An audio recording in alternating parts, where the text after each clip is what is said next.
Welcome to Immersion. You have reached Strata 10, Dinfant Trouble Synthetic Love by Sarnia de la Mer. Social norms and culture cannot be underestimated in a world that accepts robots as real and lovable synthetic creatures. Humans do not experience love in the absence of culture and society. In a world where perfect companions are easily manufactured, humans have been seduced by the machine, a synthetic digitized force that enabled the switch from otherness to sameness. In this space, love is seen to flourish. The creators of androids can synthesize the alterity of the robot, which seems to make its own decisions to commit, to love back, and to appear to do so willingly. Dinfants are androids who look like babies or children under 5. They were made by a single manufacturer who patented them in the early 22nd century. However, it was found that the early Dinfants, the Mark I's, would not stop learning, and legislation was introduced to secure their removal from circulation and safe destruction. Despite the best authoritarian efforts, at least 2,000 early manufactured Dinfants remain unaccounted for. Many humans in the mid-caste projects were lonely and suffered from various forms of infertility after the wars. They wanted baby or child droids, especially the Dinfants, who were exact copies of real children designed with variations and specifics to order. These androids were children who never grew up. They should have stopped learning when they were as knowledgeable as the average human of a similar age. Dinfants, like adult droids, were easy enough to replace or upgrade, but some parents had needed counseling for dinfant loss depression, or DLD. DLD was a rising concern due to its increased prevalence and its effect on the workforce. It was found that humans could easily fall in love with the outer casings of the Dinfants, as well as the constructed personalities, something almost unheard of 3 generations prior. However, the outer coverings did not last very long, especially if there was an active physical relationship. 10 years of feeding and playing would take its toll on the fabric of the Dinfants. If the parents could not afford repairs, they would soon begin to look worn and disheveled, which reflected badly on the manufacturers. Of course, this also applied to adult droids, who would usually be upgraded regularly. Droid manufacturers usually offered ongoing upgrades as part of a rental or lease scheme. But some humans fell in love with their droids and had blessing ceremonies. It was not legal to marry a droid because of the financial implications following the death of a human. Legally, droids had similar rights to human children. It was illegal to inflict violence on a droid in public. This was to protect children who may be susceptible to influence. Of course, what went on behind closed doors was a private affair, provided human children were not presenting behavioral issues that may be connected to patterns of abuse towards androids. Some antique droids lasted the test of time, but legislation had been brought in to avoid the hoarding of defunct machines as they posed a threat to contemporary society for various reasons. There were issues with battery seepage for a start, and then problems of unsupervised regeneration and manipulation, which was a serious crime in the mid-caste projects. The government gave upgrade vouchers for defunct or redundant droids and supervised destruction at centralized city plants. Get that freaking thing out of here, will you? A man screams to no one in particular. The house is a standard build from the early mid-caste zone villages. Clean, white, and filled with contemporary fittings and technologies. A child enters the room. Mommy, Cairo is following me around. It's really annoying. And Daddy said we should throw it away. Let's get a new one, Mommy, please. My friend has one like a twin sister. One with the hair that grows back, so she can cut it and play hairdresser. The woman sighs. I suppose we don't need it anymore now you have real friends. I thought you wanted a pony bot. Even better than a sister, don't you think? The woman strokes her child's cheek and remembers how lost she had been when they first told her it was unlikely she and her blessed would produce a human offspring. The Mark I, a Dinfant made by the Medicums Corporation, was a perfect substitute, and she had been able to focus love and attention on it. It was a copy of a 4-year-old, and she had ordered a blue-eyed blonde version, just like her blessed. It was such a good copy that most people were unaware that it was not a human child. But the software was no longer being updated, and the learning algorithm meant it had become too complicated for a convincing child substitute. Also, the Dinfants, by design and default programming, craved love and attention, and the Mark I's constant neediness was an irritant to busy parents.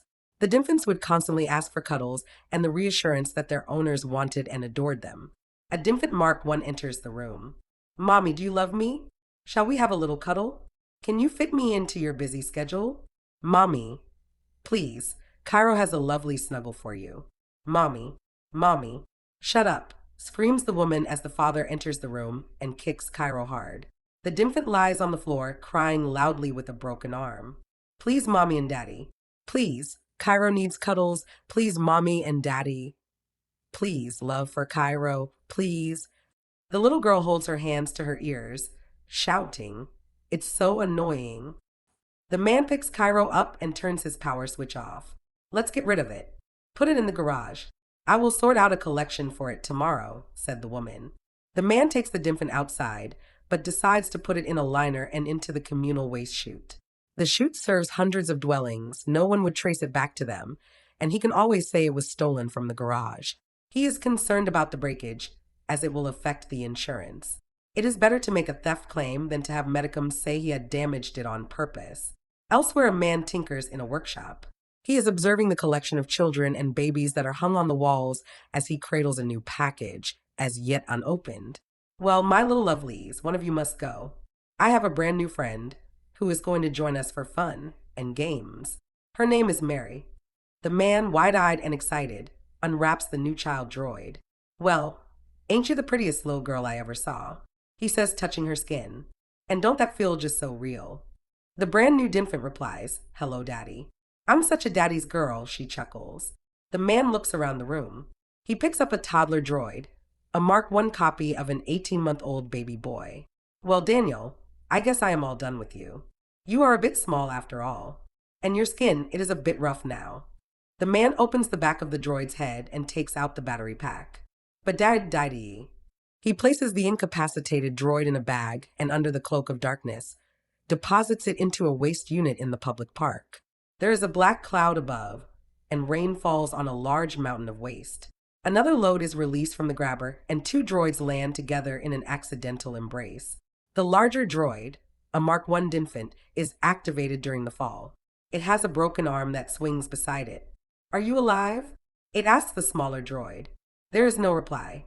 The larger droid opens the baby's head and observes the interior structure. It lays the baby down gently. Wait here, I will be right back. The child droid returns with some battery packs from old mobile phones and some old drill bits, tools, motors, and other paraphernalia from around the tipping area. The rain is getting heavier as the night falls. Under the convenient shelter of an open car boot, the larger droid gets the baby working and fashions a new arm with a metal drill for a hand. It also has a new motorized catapult secured to the top of its head, which rotates and fires nails at great speed. My name is Cairo, says the larger droid. I am Daniel, says the baby boy droid. The children cuddle each other. I love you, Cairo. I love you, Daniel.